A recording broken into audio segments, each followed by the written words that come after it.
Présentation un peu plus brève, aujourd'hui on va parler de Disparu, l'affaire Godard, qui est sortie chez Petit à Petit,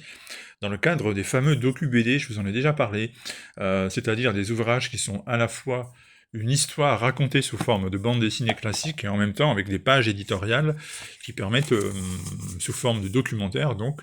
de vous raconter une histoire vraie. Et ce docu-BD qui est consacré à l'affaire donc Godard, Yves Godard et ses enfants, eh bien, c'est le second, et il vient juste après un docu-BD très réussi sur Xavier Dupont de Ligonnès. On avait abordé cet ouvrage, y compris en vidéo, il n'y a pas très longtemps. Et là, donc, on va se retrouver propulsé en 99 à Saint-Malo, avec un docteur un peu particulier, parce qu'il était un peu versé sur la médecine douce, naturelle, voire même un petit peu de charlatanisme. Et notre ami Yves Godard va prendre un jour le large avec un voilier, à bord, ses deux enfants, sa femme est restée à la maison, et on apprendra un peu plus tard qu'en fait, en réalité, elle est morte, vraisemblablement fracassée, on retrouve du sang un peu partout, et pendant ce temps-là, le docteur Godard donc s'éloigne avec ses deux enfants, et on ne les reverra plus jamais. Alors, première chose importante à dire, le docteur Godard était excellent marin, il était habitué à utiliser des embarcations de toute taille, il avait même traversé la Manche dès son plus jeune âge, donc normalement, ça ne devait pas poser problème. Et puis, les deux enfants, eh bien, les deux enfants aussi vont disparaître de l'équation. On va retrouver les ossements qui appartiennent à la fille un peu plus tard. On ne saura pas finalement ce qu'est devenu le docteur Godard jusqu'à ce que des années plus tard, là aussi, quelques éléments sous forme d'ossements viennent nous indiquer qu'en fait, le docteur Godard est mort lui aussi. Alors toute cette enquête mystérieuse, parce qu'on n'a toujours pas compris ce qui s'est passé, on n'a toujours pas compris les motivations, les détails nous manquent, tout cela est raconté dans cet ouvrage.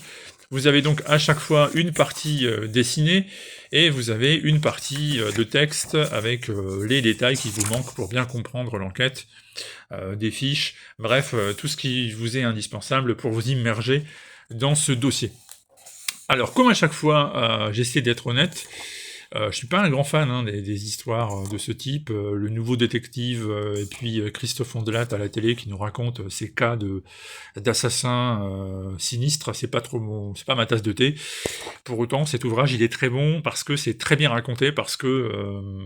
l'enquête est rondement menée, on a le regard de la police notamment, à travers tout cet ouvrage, et c'est très prenant parce que tout simplement, le storytelling est fait d'une telle manière, les faits sont relatés d'une telle façon, qu'on est accroché, et une fois de plus, ça marche, c'est un très très bon docu-BD, qui pourrait bien en surprendre beaucoup parmi vous, je vous assure, c'est vraiment du très bon travail.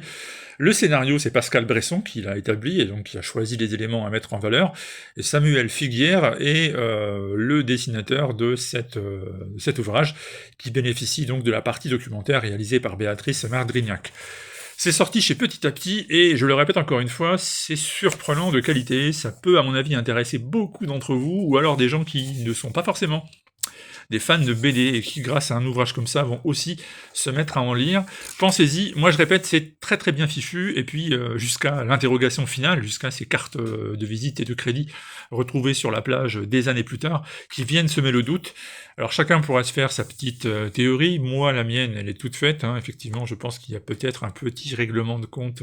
mafieux dans l'histoire, mais c'est ma théorie, je me la suis faite à l'époque, et puis à travers ce docu-BD, peut-être que vous en aurez une autre. En tout cas, donc c'est sorti chez Petit à Petit, ça s'appelle Disparu, et c'est en réalité l'affaire Godard sous forme de docu-BD que je recommande très sincèrement et chaudement. À très vite.